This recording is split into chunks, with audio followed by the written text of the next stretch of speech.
I think this is like the perfect movie for you because it's got that comedy niche that you're so good at. Was there something You. about this film or about playing Bucky that just was like, I'm in? I think Bucky really reminds me a lot of myself. I was very much in a place when I was a younger artist where I was like I want to do serious art. I want to do stuff that pushes the envelope and challenges me.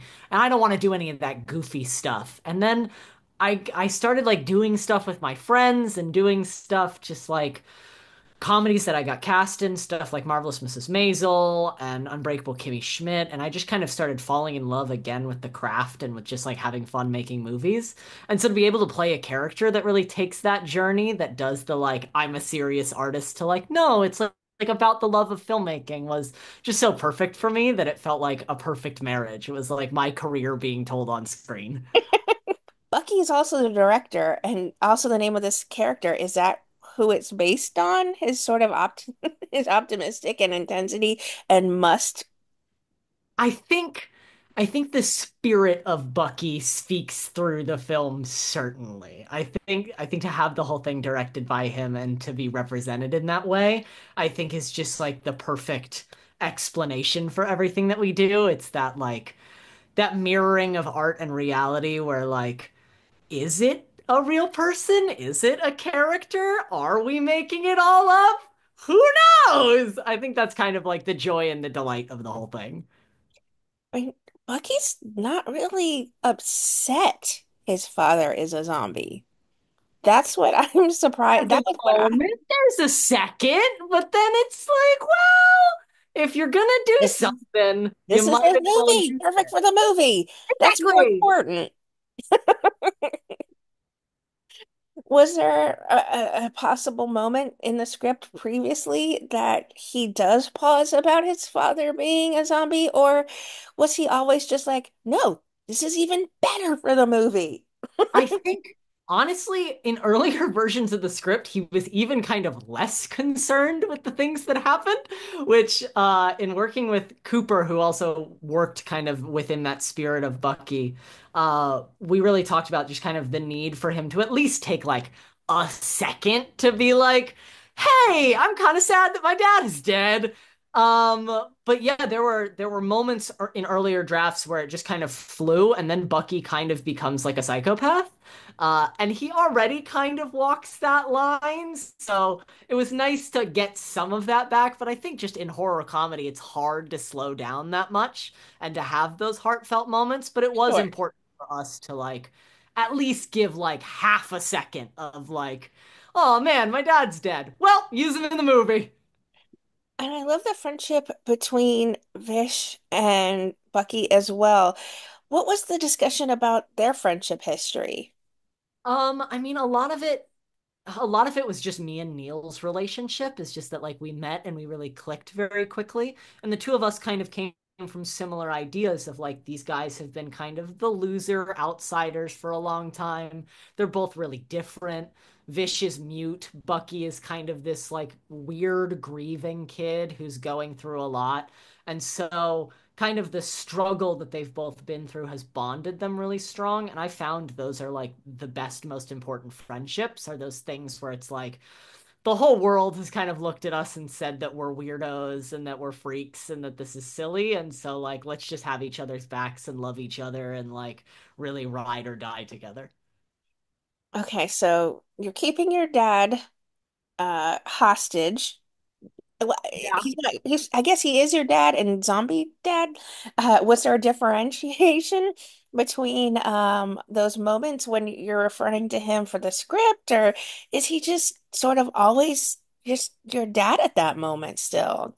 I think there are moments that Bucky tries to push through and be like, no, no, he's a zombie and he's not alive anymore. But I think no matter how hard you try, it's impossible to like disconnect. It's impossible to have that full, this is no longer my father thing. I think Bucky has those moments where it's hard for him to watch his dad go through like moments of suffering, but there's also like still all that joy that he gets to have of like, yeah, my dad might be dead, but I'm making a movie with my dad. And I feel like that's a thing that a lot of young filmmakers can relate to, that desire to like create with their parents and have their parents be proud of them. And so to still have those couple moments where the two of them get to be creative together, despite the fact that his dad is a little undead, I think was really cool to be able to show that kind of love for family. I have to ask you about working with Mina Suvari because her moments and her accent, and it must have been hard for you to keep it together during specific scenes when she's, puts her hand out and she's like, oh yeah, he almost bit me down, I got a close one there. Were there specific moments when you're shooting where it's harder for you to keep it together during scenes? I mean, Mina is just like one of the most wonderful human beings I've ever met. She like showed up ready to have fun with us. We had already been doing a bunch of shooting when she arrived, so I feel like that's the hardest thing to step into, is when you kind of have an establishment, and she just came in and knew exactly what we needed and exactly how she wanted to play the character, and it fit so perfectly. I was lucky that a lot of the times that I was gonna laugh, the camera wasn't on me. There's one moment in particular that I don't want to spoil, but she does a bunch of stuff with her feet. And I could not stop laughing as I watched her doing all her toe choreography. That was just like so delightful and so wonderful. So if you're watching the movie, when you get to the feet part, that is all Mina doing that. She is a master of toe craft, and it was so perfect. Well, Bucky and Cooper also wrote this film. How close were they, or how precious were they when it came to the script and you all having some moments of those improv? I mean, they're the two of them in terms of being close to each other are like practically the same person. They're like an incredible bond between the two of them. I think for me, they were both so open about suggestions that I had and ideas that I wanted to pitch and things that I thought could maybe make it funnier or give us a moment of breath or anything like that. But they both had a really clear vision of what they wanted. And so if there was something that I was maybe like, oh, maybe we could play this joke in this way, but they had a specific idea for it, they were very good about being like, let's do it like this because this is the way that XYZ is working, and kind of explaining to me where the head was at. And so being able to have that kind of control on something, but also knowing that I had the freedom to be open about my thoughts and opinions, it made it kind of the perfect marriage where I knew I had someone who knew exactly what he wanted and exactly the direction that we were going, but I also felt like I could get my voice in there and be a collaborator rather than sometimes where you feel like it's you being kind of a robot or a doll for someone, where it's like, no, do it the way I want you to do it. There was very much an openness of like, well, it's your character at this point. How do you think he would do it? How do you see this moment happening? And having that freedom, I think, really bonded us in a really wonderful way. I'm forgetting Emma's character's name right now, but the two of you seem to have great chemistry on screen. Was there a talk of maybe Bucky having hopes of maybe working together, excuse me, with her will bring them a romantic connection or feelings might happen? I mean, we'll see. You gotta watch the movie to see if the two of them are gonna get to that point. I think Bucky and June really bring out the best in each other. It's like Yes. he has that like very heady, very logical thing, and she sees the world the way that it is and the things that people want to watch in movies and want to experience. And so having the two of them come together as artists is just a perfect thing. And I've at least found when two people are really that connected artistically and are able to see each other like that, romance or at least like an incredibly close friendship normally is close behind it. Whether that's a short lived romance between Bucky and June, a long lived romance, a great friendship, you'll have to wait and see. Well, my favorite moment is you the tails and the dance, like the dancing scene. Yes. It's just exceptional. And you talked a little bit about Mina's dancing as well. Is there a particular moment or scene that you're most proud of the work that you put into, or maybe one that you just find people are really going to be talking about the most? I think there's definitely, especially in the third act, there's a lot of stuff that people are going to be talking about. There's a wild transformation that happens at one point that I don't want to spoil because I think it's so it comes out of nowhere and it's one of the coolest things I've seen.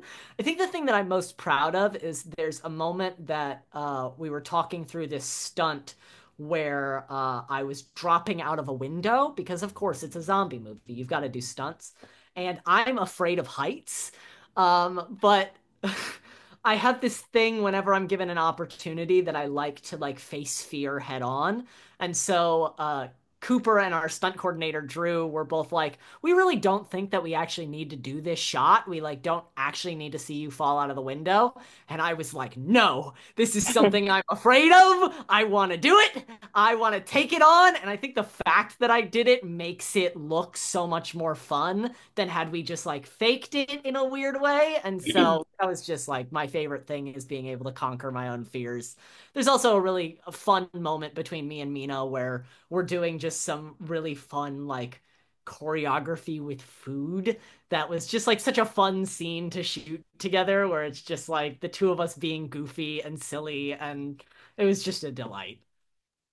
Well, this is a horror comedy, and I think it's walks the line more of comedy because it just has like a splash to me almost of horror to it, Yeah. just because you are filming. We know it's, but also at the same time, these are real zombies. Yeah. But the comedy of it is so wonderful. Has comedy always just come naturally to you, or have you had to work at it? Honestly, I always thought that I was going to be a dramatic actor. When I was young, I was not very funny. I wasn't great at like timing and all of that stuff. It just sort of ended up that like my career started moving in that direction. And as I worked with like really incredible artists, I got to work with Titus Burgess and Tony Shalhoub and like these incredible actors who have been doing comedy for years and years and years and getting to work with them and kind of see their timing and the ways that they would hit jokes and the ways that you can kind of make things funnier by not playing into it but by instead like playing the reality of it, I think gave me a lot of that skill. And so at this point it feels like really the most comfortable place for me to be in because I've gotten to do a lot. What do you think it is about this film? All you need is blood.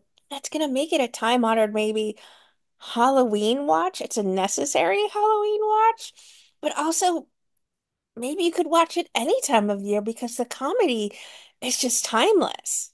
Yeah, I see it as like a future cult classic. That's kind of where I Yes.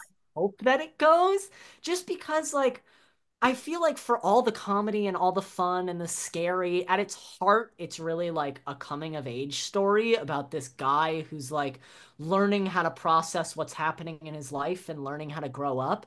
And I think we can kind of all relate to that. I feel Sure. like no matter what, if people ended up going into the arts professionally or not, there really is that feeling when you're young of like make believe with your friends, and especially in like the iPhone era, like making movies with your friends on your iPhone. That like I feel like a lot of the new generation and even people who grew up in like the 80s and 90s are going to be able to relate to that. Like, we have no budget and we have no way to actually do this right, but we're going to do it the best that we can because we love it so much and we love each other. And I think it's just something that a lot of people can relate to. So I feel like it has a huge, wide audience, more so than necessarily like a slasher or something that has a lot more gore. I feel like we hit that pocket of like, even if you don't necessarily love horror, you can find a lot in it that's not just about the Sure. scare. What's next for you, Logan? Have you been working on any other projects recently? Right now I am working on a screenplay that I've been writing for a really long time. I'm kind of moving in my like writer director direction, and so we'll see what happens with that. There's potential that I'll be directing soon, so that would be a really great experience. In terms of acting, though, it's the same as a lot of other actors. It's back to the audition grind and back to just seeing what's next.